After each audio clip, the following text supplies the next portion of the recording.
Mistis Indonesia punya ciri khas tersendiri dibanding negara lain. Bahkan di setiap daerah atau kota Indonesia juga punya kisah gaib.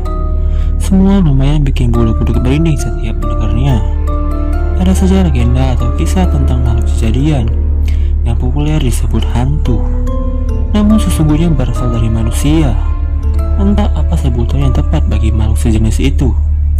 Berikut 5 kisah mistis yang berkaitan dengan makhluk kejadian di beberapa daerah Nusantara.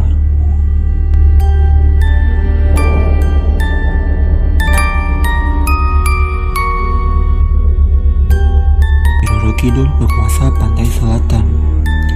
Sosoknya cukup populer digambarkan dalam figur wanita cantik dengan pakaian kerajaan Jawa. Anggun, cantik, berwibawa, lengkap dengan tahta kerajaannya. Orang umumnya mengenal sebagai Ratu Pantai Selatan. Orang Jawa menyebutnya Nyi Roro Kidul atau Kanjeng Ratu Kidul.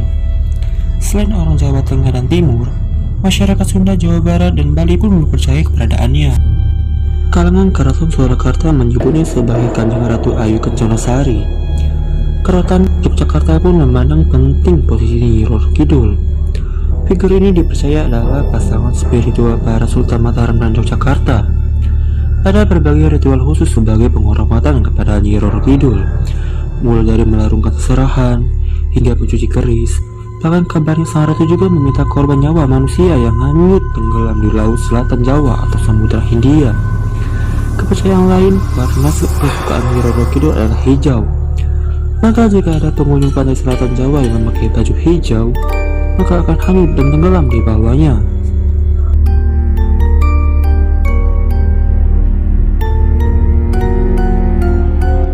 2. Leak, penyihir jahat dari Bali. Leak berasal dari kata le yang berarti penyihir dan ak berarti jahat. Hantu ini merupakan kejadian dari manusia yang mendalami ilmu sihir. Di siang hari mereka nampak seperti manusia biasa, tapi di malam hari berubah menjadi hantu yang bergentayangan di kuburan, mencari organ dalam tubuh manusia sebagai bahan dasar membuat ramuan sihir. Jika ramuan ini sudah lengkap, bisa diminum dan akan mampu mengubah si penyihir menjadi harimau, kera, babi, atau rangda, yaitu sosok makhluk halus Bali.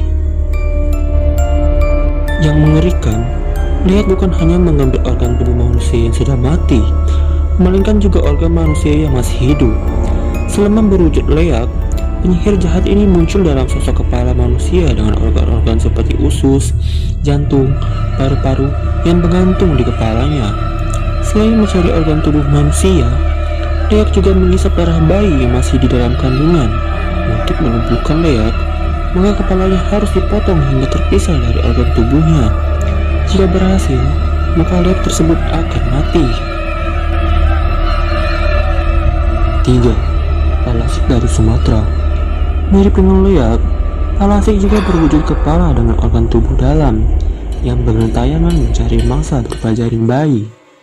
Hantu ini sangat ditakuti ibu-ibu hamil, sebab mereka bisa menjadi target utama.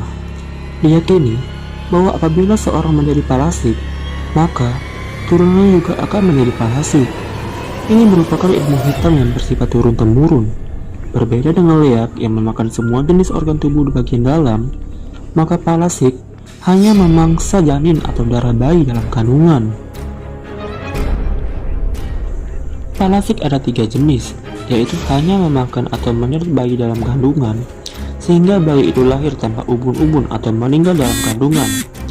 Jenis kedua, memangsa bayi yang masih rapuh tapi sudah lahir, hingga berakibat bayi itu sakit-sakitan kemudian meninggal. Jenis ketiga adalah palasik yang memakan bayi yang sudah dikubur. 4. Kuyang, wanita kejadian dari Kalimantan. Satu lagi yang mirip Leak dan palasik, yaitu kuyang dari Kalimantan. Makhluk ini pun berwujud kepala manusia dengan isi tubuh dan terbang bergentayangan. Bedanya, kuyang hanya menghisap darah bayi atau darah wanita yang baru saja melahirkan. Kuyang sesungguhnya adalah manusia biasa dan hanya berjenis kelamin wanita.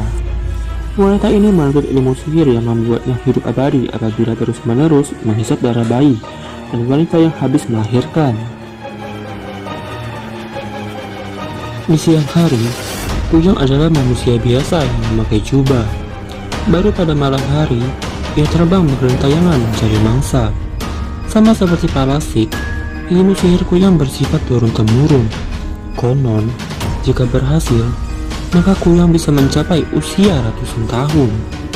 Namun jika sedang sial, maka pengaruh sihir Kuyang akan mati di tangan warga yang tahu titik kelemahannya.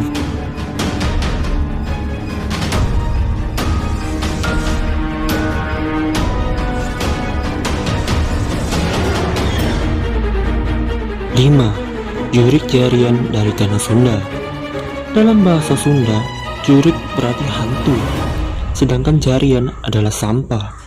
Maka jurik jarian merupakan hantu yang ada di tempat sampah. Bukan tempat sampah biasa yang ada di rumah-rumah, melainkan tempat sampah penampungan atau gundukan besar.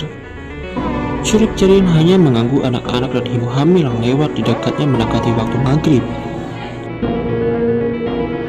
Biasanya, anak-anak akan menderita bentol-bentol gatal, sedangkan ibu-ibu hamil menjadi kesurupan. Wujud jurik satu ini belum jelas, tapi beberapa yang melihat mengatakan jurik jarian berwujud perempuan. Berbeda dengan hantu yang lain yang bergentayangan mencari mangsa, maka jurik jarian hanya menetap di tempat pembuangan sampah saja.